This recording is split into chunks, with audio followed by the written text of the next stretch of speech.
আম্মা, আপনি রান্নাঘরে? আসলে আম্মা, আজকে ঘুম থেকে উঠতে আমার একটু দেরি হয়ে গেছে। আপনি এবার রুমে যান, আমি সবার জন্য খাবার বানাচ্ছি। আরে সমস্যা নাই, 1-2 দিন দেরি হইতেই পারে। আমি তো এখনো কাজকাম করতে পারি, এমন তো না যে আমি অসুস্থ। আর সারা জীবন তো তুমিই করে খাওয়াবা। যাও তো যাও, রুমে যাও, রুমে গিয়ে ফ্রেশ হও। বৌমা, কয়েকদিন খেয়াল করতেছি তুমি একই ড্রেস প্রতিদিন পরতেছো, তোমার কি আর ড্রেস নাই?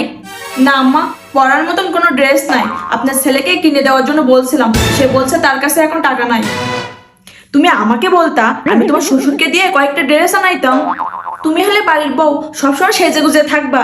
যদি এই ধরনের ড্রেস পরে থাকো তাহলে কেমন লাগে দেখতে?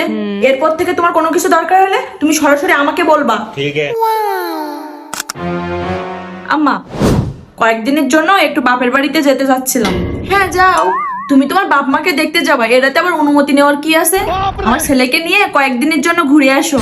আম্মা, তাহলে আমি কিছু রান্না বান্না করে রেখে যাচ্ছি। আরে পাগল মেয়ে, আমি রান্না বান্না করে খেতে পারবো, কোনো চিন্তা করতে হবে না। अच्छा। তোমরা যাও, গিয়ে ঘুরে আসো। পরে বাচ্চা কাচ্চা হইলে তাদের স্কুল সংসার সামলাইতে সামলাইতে আর সময় পাবা না। যা ঘোরাঘুরি করার এখনই ঘুরে নাও।